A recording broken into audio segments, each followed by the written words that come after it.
Hello friends, ఈరోజు ఈ వీడియోలో జేఈఈ అడ్వాన్స్డ్ 2025 ఎగ్జామినేషన్కి అప్లికేషన్ ఫిల్ చేయడానికి ఆల్రెడీ నోటిఫికేషన్ రిలీజ్ అయింది. దానికి సంబంధించి నేను ఒక వీడియో చేశాను. ఇంకా ఎవరైనా ఆ వీడియో చూడని వాళ్ళు ఉంటే ఒకసారి చూడండి. ఈరోజు ఈ వీడియోలో ఈ జేఈఈ అడ్వాన్స్డ్ అప్లికేషన్ ఫిల్లింగ్ ఎలా చేయాలి దానికి సంబంధించి మీకు డీటెయిల్గా ఎక్స్ప్లెయిన్ చేస్తాను. ఇది జేఈఈ అడ్వాన్స్డ్ అఫీషియల్ వెబ్సైట్.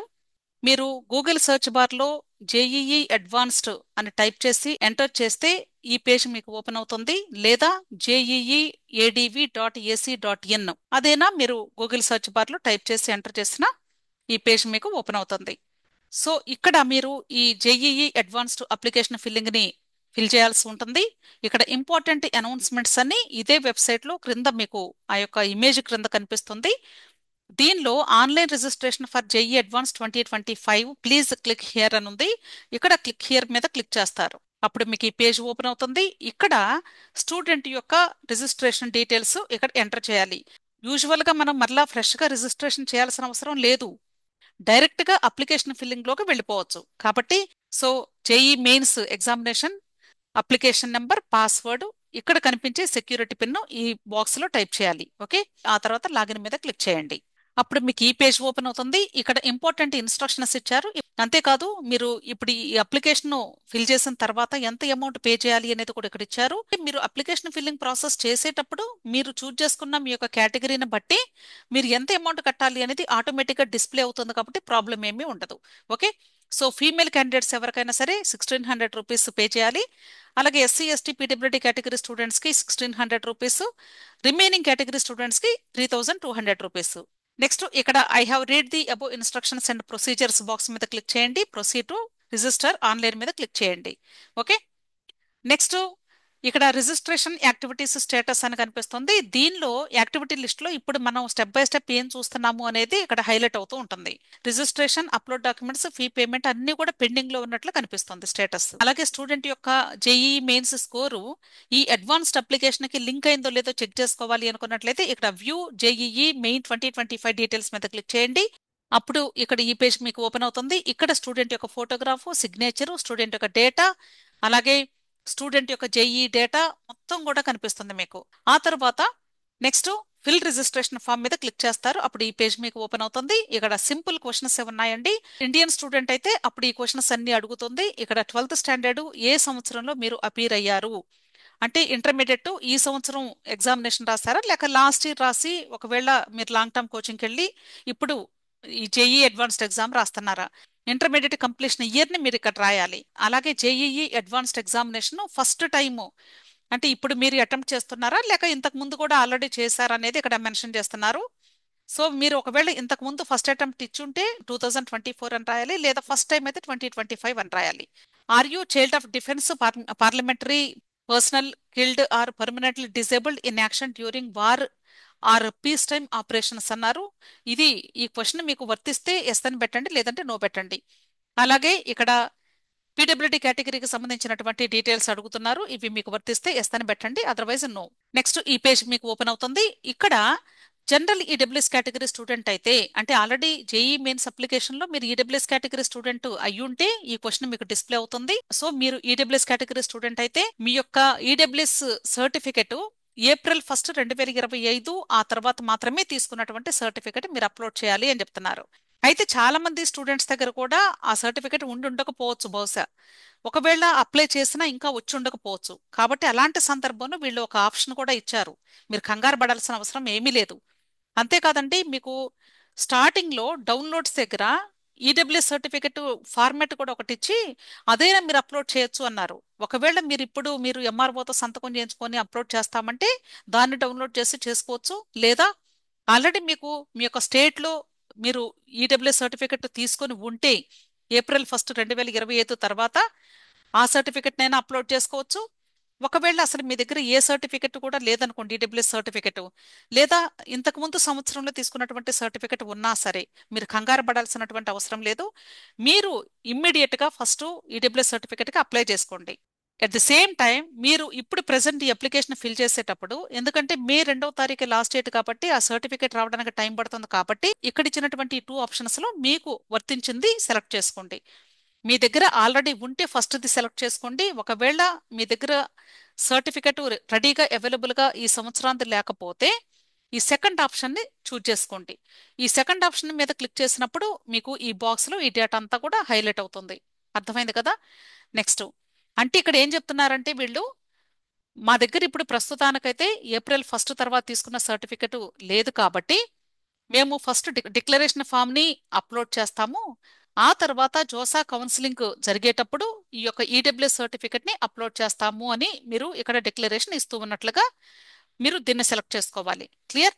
ఒకవేళ మీరు ఫస్ట్ ఆప్షన్ చూజ్ చేసుకున్నారు అనుకోండి, ఏ స్టేట్ లో తీసుకున్నారు, ఏ డేట్ లో తీసుకున్నారు, దాని యొక్క వ్యాలిడిటీ ఎప్పటి వరకు ఉంది, ఆ డీటెయిల్స్ అన్ని అడుగుతుంది. ఈ సెకండ్ ఆప్షన్ చూజ్ చేసుకున్నప్పుడు మీరు సర్టిఫికెట్స్ అప్లోడ్ చేసే చోట డిక్లరేషన్ సర్టిఫికెట్ కూడా అప్లోడ్ చేయాలి అని చెప్పారు కాబట్టి నేను వెబ్సైట్లో డౌన్లోడ్స్ దగ్గర ఉన్నటువంటి డిక్లరేషన్ ఫామ్ ని మీకు ఇక్కడ జస్ట్ చూపిస్తూ ఉన్నాను మీకు అర్థం కావటం కోసం. సో ఈ సర్టిఫికెట్ ఒక సింగిల్ పేజ్ లోనే ఉంటుంది, కాకపోతే నేను కనిపించడం కోసం మీకు side by side half of పెట్టాను. సో దీన్ని మీరు ఏం చేయాలంటే డౌన్లోడ్ చేసుకొని ఈ డేటా అంతా కూడా ఫిల్ చేసి స్టూడెంట్ యొక్క సిగ్నేచరు అలాగే పేరెంట్ యొక్క సిగ్నేచరు, పేరెంట్ అంటే ఫాదర్ అవ్వచ్చు లేదా మదర్ అవ్వచ్చు, ఈ డిక్లరేషన్ ఫామ్ ని మీరు స్కాన్ చేసి అప్లోడ్ చేయాల్సి ఉంటుంది. అలాగే ఇక్కడ మీకు ఆల్రెడీ జేఈ మెయిన్స్ ఎగ్జామినేషన్ అప్పుడు రిజిస్టర్డ్ మొబైల్ నంబరు మీరు ఇచ్చినటువంటి నంబర్ ఉంటుంది. ఆ నంబర్ ఇక్కడ డిస్ప్లే అవుతుంది. ఇది వాట్సాప్ నంబరా కాదని జస్ట్ క్వశ్చన్ అడుగుతుంది. ఎస్ అయితే ఎస్, నో అయితే నో. అదే మరలా ఇక్కడ డిస్ప్లే అవుతుంది. జస్ట్ సింపుల్ క్వశ్చన్ అండి ఇది. Next choice of exam city centres, total 10 cities ని మీరు చూజ్ చేసుకోవాలి. అంటే మీరు ఏ స్టేట్లో ఉన్నారో ఆ స్టేట్లో 10 సిటీస్ అయినా చూజ్ చేసుకోవచ్చు, లేదా మీకు నచ్చిన చోటైనా సరే. అంటే కంపల్సరీ మీ స్టేట్లోనే తీసుకోవాలని రూల్ ఏం లేదండి. ఇక్కడ ఫస్ట్ సిటీ అంటే లెఫ్ట్ సైడ్ వస్తుంది, సెకండ్ సిటీ రైట్ సైడ్ వస్తుంది. 1 2 3 4 ఇలా అంటే నెంబరింగ్ చూసుకోండి.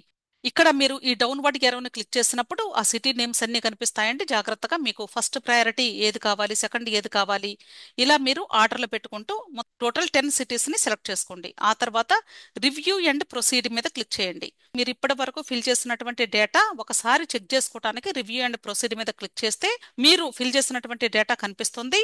ఆ డేటా అంతా కూడా వెరిఫై చేసుకున్న తర్వాత ఇక్కడ డిక్లరేషన్ అడుగుతుంది. డిక్లరేషన్ బాక్సెస్ లో టిక్ చేయండి. ఆ తర్వాత కన్ఫర్మ్ అండ్ ప్రొసీడ్ మీద క్లిక్ చేయండి. ఆ తర్వాత మళ్ళా ఒకసారి రీకన్ఫర్మ్ చేసుకోమని అడుగుతుంది. ఆ తర్వాత ఇక్కడ do you want to proceed అని అడుగుతుంది. ఇక్కడ ఎస్ అనే క్లిక్ చేయండి.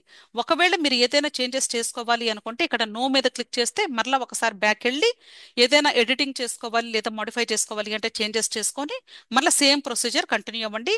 ఆ తర్వాత ఎస్ మీద క్లిక్ చేస్తేనే నెక్స్ట్ స్టెప్ లోకి మూవ్ అవుతాము. ఇక్కడ డాక్యుమెంట్స్ అప్లోడ్ చేయటం అంటే సర్టిఫికెట్స్ ని అప్లోడ్ చేయాలి. అందరూ కామన్ గా చేయాల్సినటువంటి certificates 10th class marks list లేదా బర్త్ సర్టిఫికెట్. ఓకే, ఫస్ట్ది ఒక ఫార్మాట్, అలాగే మినిమం సైజు మాక్సిమం సైజు ఇక్కడ మెన్షన్ చేశారు. ఆల్రెడీ మీరు మీ యొక్క సర్టిఫికెట్ ని స్కాన్ చేసి సేవ్ చేసి మీ సిస్టంలో పెట్టుకొని ఉంటారు. దాన్ని ఇక్కడ చూస్ ఫైల్ మీద క్లిక్ చేసి అప్లోడ్ చేయండి. మీరు అప్లోడ్ చేసినప్పుడు ఆ సర్టిఫికెట్ ఇక్కడ ఈ బాక్స్ లో కనిపిస్తుంది, ఒకసారి చెక్ చేసుకోండి. అలాగే 12th standard are equivalent marks sheet అన్నారు, అంటే ఇంటర్మీడియట్ లేదా లేదా 12th స్టాండర్డ్ మార్క్స్ లిస్టు. ఇది కూడా అంతేనండి. ఇక్కడ ఫార్మాట్ సైజెస్ ఇచ్చారు. ఇక్కడ కూడా చూస్ ఫైల్ మీద క్లిక్ చేసి ఆ సర్టిఫికెట్ ని అప్లోడ్ చేయండి. అన్ని కూడా పీడిఎఫ్ ఫార్మాట్ లోనే ఉండాలి, గుర్తుంచుకోండి. ఓకే, మినిమం 50 ఉండాలి, మాక్సిమం 500 కిలోబైట్స్ ఉండాలి. ఒకవేళ మీరు ఈడబ్ల్యూఎస్ కేటగిరీకి సంబంధించిన స్టూడెంట్ అయితే ఇక్కడ డిక్లరేషన్ కూడా మీరు అప్లోడ్ చేయాలి అని చెప్పాను.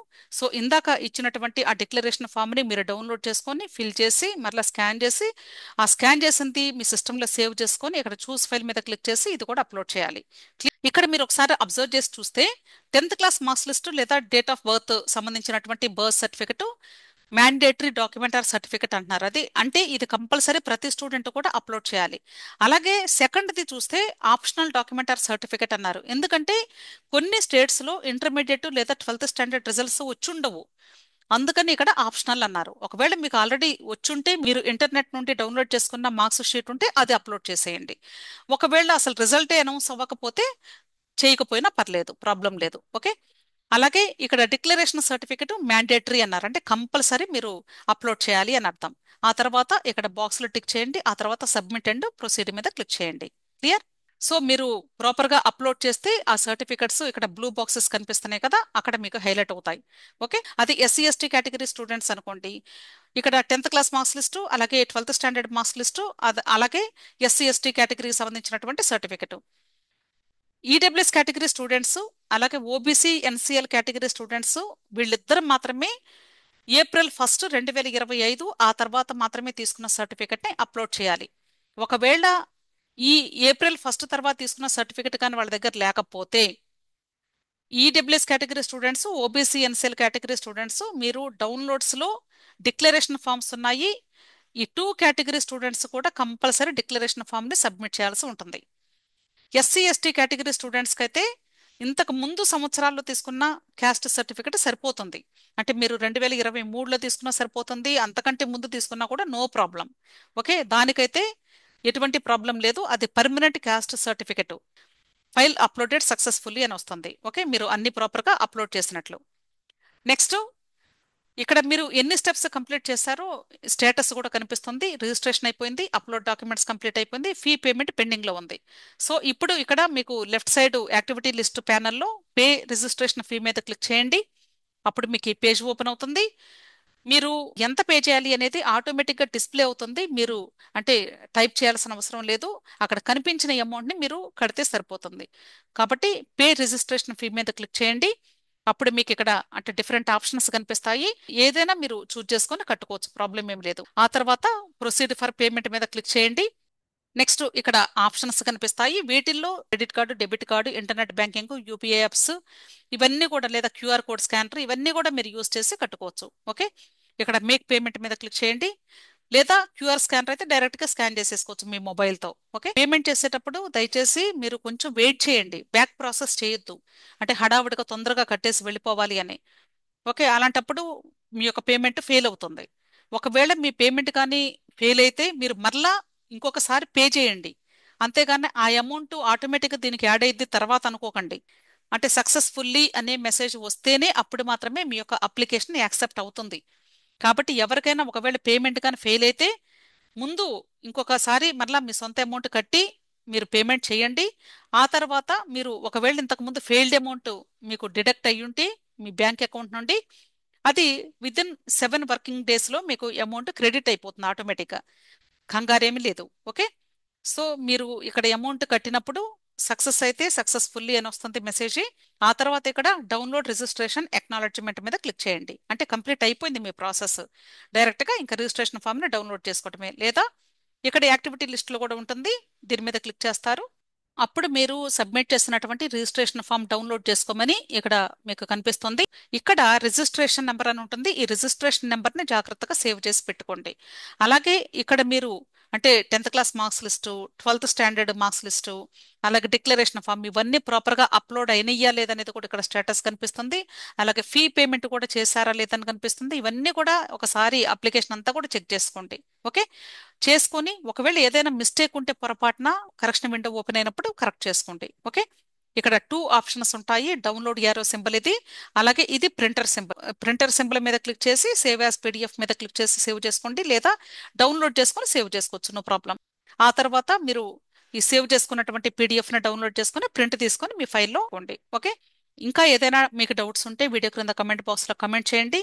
అలాగే ఒకవేళ ఈ అప్లికేషన్ ప్రాసెస్ హెల్ప్ కావాలి అన్నా, లేదా తర్వాత జరిగే జోసా కౌన్సిలింగ్లో మీరు ఎటువంటి గైడెన్స్ కావాలి అన్నా, లేదా పెయిడ్ కౌన్సిలింగ్ కావాలి అంటే ఇక్కడ ఇచ్చినటువంటి ఈ మొబైల్ నంబర్లో మీరు నన్ను అప్రోచ్ అవ్వచ్చు. విష్ ఆల్ ది బెస్ట్ అండి. వీడియో నచ్చితే లైక్ చేయండి, మీ ఫ్రెండ్స్ కూడా షేర్ చేయండి. అలాగే నా ఛానల్ తప్పకుండా సబ్స్క్రైబ్ చేసుకోండి. Thank you.